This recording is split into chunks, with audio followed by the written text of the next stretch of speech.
ಬಹುಶಃ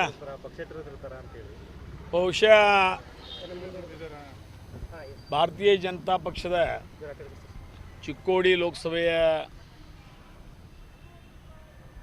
ಒಬ್ಬ ಅಭ್ಯರ್ಥಿಯಾಗಿ ನಾನು ಆಕಾಂಕ್ಷಿಯಾಗಿದ್ದೆ. ಆ ನಿಟ್ಟಿನಲ್ಲಿ ನಮ್ಮ ಹಿರಿಯರು ಭಾರತೀಯ ಜನತಾ ಪಕ್ಷದ ಮಾರ್ಗದರ್ಶಕರು ಹಿರಿಯರಾಗಿರ್ತಕ್ಕಂಥ BS ಯಡಿಯೂರಪ್ಪನವರು, ಜೊತೆಗೆ ನಮ್ಮ ರಾಜ್ಯಾಧ್ಯಕ್ಷರು ಶ್ರೀಯುತ ವಿಜೇಂದ್ರ ಅವರು ತಮ್ಮದೇ ಆಗಿರ್ತಕ್ಕಂಥ ಸಾಕಷ್ಟು ಪ್ರಯತ್ನವನ್ನು ಮಾಡಿದರೂ ಸಹಿತ ಇವತ್ತು ಟಿಕೆಟ್ನಿಂದ ವಂಚಿತನಾಗಿದ್ದೇನೆ. ಅದಕ್ಕೆ ಈ ಸಂದರ್ಭದಲ್ಲಿ ಇಷ್ಟೇ ಹೇಳಲಿಕ್ಕೆ ಇಚ್ಛೆ ಪಡ್ತಾ ಇದ್ದೇನೆ. ಏನು ನಮ್ಮ ಪಕ್ಷದ ವರಿಷ್ಠರು ತೆಗೆದುಕೊಂಡಿರ್ತಕ್ಕಂಥ ರಾಜ್ಯದ ವರಿಷ್ಠರು, ರಾಷ್ಟ್ರದ ವರಿಷ್ಠರು ತೆಗೆದುಕೊಂಡಿರ್ತಕ್ಕಂಥ ನಿರ್ಣಯವನ್ನು ತುಂಬ ಹೃದಯದಿಂದ ಸ್ವಾಗತ ಮಾಡ್ತೇನೆ. ಟಿಕೆಟ್ ಸಿಕ್ಕಿರ್ತಕ್ಕಂಥ ಶ್ರೀಯುತ ಜೊಲ್ಲೆ ಅವರನ್ನು ಅಭಿನಂದಿಸ್ತೇನೆ. ಬರುವಂಥ ದಿನಮಾನಗಳಲ್ಲಿ ಪಕ್ಷದ ಒಬ್ಬ ಸಾಮಾನ್ಯಕರ್ತನಾಗಿ ಇದ್ಕೊಂಡು ಪಕ್ಷದಿಂದ ನಿಂತಂಥ ಅಭ್ಯರ್ಥಿನ ಗೆಲ್ಲಿಸುವಂಥ ಪ್ರಾಮಾಣಿಕ ಪ್ರಯತ್ನವನ್ನು ಮಾಡ್ತೇನೆ. ಎಲ್ಲಿ ಮಿಸ್ ಆಯಿತು ಸರ್? ಏನು ಸಮಸ್ಯೆ ಆಯಿತು? ಅಲ್ಲ, ಇನ್ನು ಅದು ಟಿಕೆಟ್ ತಪ್ಪಿದೆ ಅನ್ನೋದ್ರ ಬಗ್ಗೆ ಗೊತ್ತು, ಬಟ್ ಎಲ್ಲಿ ಆಯ್ತು ಹೆಂಗಾಯ್ತು ಅನ್ನೋದ್ರ ಬಗ್ಗೆ ನನಗೆ ವಿಶೇಷವಾಗಿರ್ತಕ್ಕಂಥ ಮಾಹಿತಿ ನನಗಿಲ್ಲ. ಬಟ್ ಸಿಗಬೇಕಾಗಿದ್ದು ಸಿಕ್ಕಿಲ್ಲ. ಈ ಪ್ರಜಾತಂತ್ರ ವ್ಯವಸ್ಥೆಯಲ್ಲಿ ಒಬ್ಬರಿಗೆ ಟಿಕೆಟ್ ಕೊಡಬೇಕಾಗ್ತದೆ. ಆ ನಿಟ್ಟಿನಲ್ಲಿ ಇವತ್ತು ವರಿಷ್ಠರು ಒಬ್ಬರಿಗೆ ಸೂಚನೆಯನ್ನು ಮಾಡಿದ್ದಾರೆ. ಅವ್ರ ಸಲುವಾಗಿ ಕೆಲಸ ಮಾಡ್ತೀವಿ.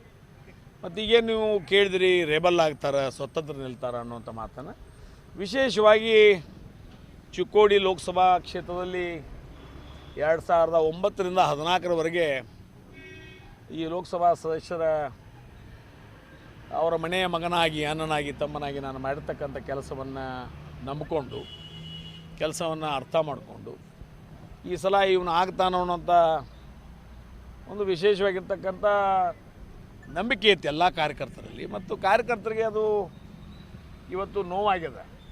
ರಮೇಶ್ ಕತ್ತಿಗೆ ಯಾಕೆ ಸಿಗಲಿಲ್ಲ ಅನ್ನುವಂಥ ನೋವಾಗಿದೆ. ಆ ನೋವಾದಂಥ ಸಂದರ್ಭದಲ್ಲಿ ಸ್ವಾಭಾವಿಕವಾಗಿ ಏನಾದರೂ ಒಂದು ನಿರ್ಣಯ ಮಾಡಿರಿ ಅನ್ನೋಂಥ ಒತ್ತಡ ಇವತ್ತು ನನ್ನ ಮೇಲೂ ಬರ್ತಾಯಿದೆ. ಯಾಕಂದರೆ ಕಾರ್ಯಕರ್ತರೇ ನಮ್ಮ ಆಸ್ತಿ, ಅದಕ್ಕಿಂತ ದೊಡ್ಡ ಆಸ್ತಿ ನಮ್ಮದು ಯಾವುದಿಲ್ಲ. ಕಾರ್ಯಕರ್ತರು ಇವತ್ತು ಕಳೆದ 16 ವರ್ಷಗಳಿಂದ ನನ್ನ ಒಡನಾಡಿನಲ್ಲಿದ್ದಂಥವರು ರಮೇಶ್ ಕತ್ತಿ ಈ ಸಲ ಬೇಕಾಗಿತ್ತು, ಹಿಂದೊಮ್ಮೆ ತಪ್ಪಿತು, ರಾಜ್ಯಸಭಾ ಮಾಡ್ತಾರಂದ್ರು ಮಾಡಲಿಲ್ಲ, ಹಿಂದೊಮ್ಮೆ ವಿಧಾನ ಪರಿಷತ್ ಮಾಡ್ತಾರಂದ್ರು ಮಾಡಲಿಲ್ಲ, ಬಟ್ ಈ ಸಲ ಕೊಡಬೇಕಾಗಿತ್ತು, ನಾವೆಲ್ಲ ಅತಂತ್ರ ಇದ್ದೀವಿ ಅನ್ನುವಂಥ ಭಾವನೆ ಬರೋದ್ರ ಮುಖಾಂತರ ನೋವಾಗಿದೆ. ಆ ನಿಟ್ಟಿನಲ್ಲಿ ಅವರು 4-6 ಮಾತುಗಳನ್ನು ಮಾತಾಡಿರಬೇಕು. ಯಾವುದಕ್ಕೂ ಅಂಥ ಒಂದು ವಿಚಾರವನ್ನು ನಾನು ಮಾಡಿಲ್ಲ. ಯಾವುದಕ್ಕೂ ಹುಣ್ಣಿಮೆ ಆದ ನಂತರ ನಮ್ಮ ಚಿಕ್ಕೋಡಿ ಲೋಕಸಭಾ ಮತಕ್ಷೇತ್ರದ ಎಲ್ಲ ಕಾರ್ಯಕರ್ತರನ್ನು ಕರೆದು ಒಂದು ಸಭೆಯನ್ನು ಮಾಡಿ ಅವ್ರ ವಿಚಾರಗಳನ್ನ ಅರ್ಥ ಮಾಡಿಕೊಂಡು ನನ್ನ ವಿಚಾರಗಳನ್ನ ಅವ್ರು ತಿಳಿಸೋದ್ರ ಮುಖಾಂತರ ನಮ್ಮ ಪಕ್ಷ ಗೆಲ್ಲಬೇಕು. ದೇಶಕ್ಕಾಗಿ ಮೋದಿ ಭಾಳ ಮುಖ್ಯ. ದೇಶಕ್ಕಾಗಿ ಇವತ್ತು ಸಂವಿಧಾನ ಭಾಳ ಮುಖ್ಯ. ದೇಶಕ್ಕಾಗಿ ನಮ್ಮ ಪಕ್ಷ ಮುಖ್ಯ. ಆ ನಿಟ್ಟಿನಲ್ಲಿ ಅವರೆಲ್ಲರನ್ನ ಕೂಡ್ಕೊಂಡು ಚರ್ಚೆ ಮಾಡಿ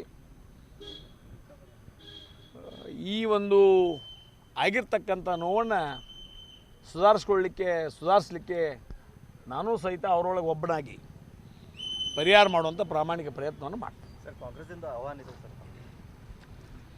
ನನಗೆ ವಿಶೇಷವಾಗಿ ಒಬ್ಬ ಸ್ನೇಹಿತರಾಗಿ ಕೆಲವಷ್ಟು ಜನ ನನ್ನ ಜೊತೆಗೆ ಮಾತನಾಡಿದ್ದಾರೆ. ಆದರೆ ಪಕ್ಷಕ್ಕೆ ಆಹ್ವಾನವನ್ನು ನನಗೆಲ್ಲಿಯೂ ಕೊಟ್ಟಿಲ್ಲ. ಆದರೆ ಒಂದು ನಾನು TVಯಲ್ಲಿ ನಾನು ನೋಡಿದ್ದು, ನನ್ನ ಹಿರಿಯ ಸಹೋದರಾಗಿರ್ತಕ್ಕಂಥ ರಾಜೀವನ ಕಾಗೆ ಅವರು, ನೀ ಕಾಂಗ್ರೆಸ್ ಬಾರಪ್ಪ, ಹೈಕಮಾಂಡ್ಗೆ ಹೋಗಿ ಭೇಟಿಯಾಗು, ಟಿಕೆಟ್ ತಗೋ, ನಿನ್ನ ತರುವಂಥ ಕೆಲಸ ನಾವು ಮಾಡ್ತೀವಿ ಅನ್ನೋ ಮಾತನ್ನು TV ಮುಖಾಂತರ ಕೇಳಿದ್ದೀನಿ. ಆದರೆ ವೈಯಕ್ತಿಕವಾಗಿ ಯಾರೂ ನನ್ನನ್ನು ಸಂಪರ್ಕ ಮಾಡಿ ಆಹ್ವಾನ ಮಾಡಿ ಬಾ ಹೋಗು ಅನ್ನೋಂಥ ಮಾತುಗಳು ಆಗಿಲ್ಲ. ಆ ನಿಟ್ಟಿನಲ್ಲಿ ಯಾರಿಗೆ ಅದ್ರ ಬಗ್ಗೆ ಅನುಮಾನ ಬೇಡ ಅನ್ನೋ ಮಾತನ್ನು ಹೇಳಿದ್ದೀನಿ. ರಮೇಶ್ ಕತ್ತಿಯವರು ಜೊಲ್ಲೆಯವ್ರ ಜೊತೆ ಪ್ರಚಾರ ಹೋಗ್ತಾರ? ರಮೇಶ್ ಕತ್ತಿಯವರು ಜೊಲ್ಲೆಯವ್ರ ಜೊತೆ ಪ್ರಚಾರ ಹೋಗ್ತಾರ ಅಂತ? ಇನ್ನೇ ಟೈಮ್ ಐತಿ ಅದಕ್ಕೆ. ನಮ್ಮದು 2ನೇ ಹಂತದಲ್ಲಿ ಐತಿ, ಇನ್ನೂ ಟೈಮ್ ಐತಿ. ಏನು ಇವತ್ತು ಚುನಾವಣೆಯಲ್ಲಿ ಅಣ್ಣಾ ಸಾಬಾಗ ಟಿಕೆಟ್ ಸಿಕ್ಕೈತಿ, ನನಗೆ ಸಿಕ್ಕಿಲ್ಲ ಅಂದ್ರೆ ನಾನು ಅವನೇನು ಬಂದು ವೈರಿಗಳಲ್ಲ, ಅಥವಾ ಅವನು ನಾನು ಬಡದಾಡಿಲ್ಲ, ಅಥವಾ ಅವ್ನು ಹೊಲ ಮಣಿ ನಾನು ಕಸ್ಕೊಂಡಿಲ್ಲ, ಅವ್ನು ನಾನು ಕಸ್ಕೊಂಡಿಲ್ಲ. ಇಬ್ಬರು ಆಕಾಂಕ್ಷಿಗಳಿದ್ದು, ನನಗೆ ಸಿಗಬೇಕಾಗಿತ್ತು, ಅವ್ರಿಗೆ ಸಿಗಬೇಕಾಗಿತ್ತು. ಆ ನಿಟ್ಟಿನಲ್ಲಿ ಇವತ್ತು ದಿವಸ ಅಣ್ಣಾ ಸಾಮಾನಿಗೆ ಸಿಕ್ಕೈತಿ. ಪಕ್ಷದ ಏಳಿಗೆಗಾಗಿ ಇಬ್ಬರು ಕೈ ಜೋಡಿಸಿ ಕೆಲಸ ಮಾಡುವಂಥ ಕಾರ್ಯವನ್ನು ಮಾಡ್ತೀವಿ. ನಿಮ್ಮ ಜೊತೆ ಏನಾದರೂ ಮಾತುಕತೆ ಮಾಡಿದ್ರಾ ಸರ್ ಅಣ್ಣಾ ಸಾಹೇಬ್ ಜೊಲ್ಲೆ ಅವರು? ಅಂದು ಬಹುಶಃ ಅವರು ಮಾತುಕತೆ ಏನು ಮಾಡಿದ್ದಾರೆ ಅನ್ನೋದ್ರ ಬಗ್ಗೆ ನಿಮಗೆ ಹೇಳುವಂಥ ಅವಶ್ಯಕತೆ ಬಹುಶಃ ಈಗ ಉದ್ಭವಿಸಾಗಿಲ್ಲ.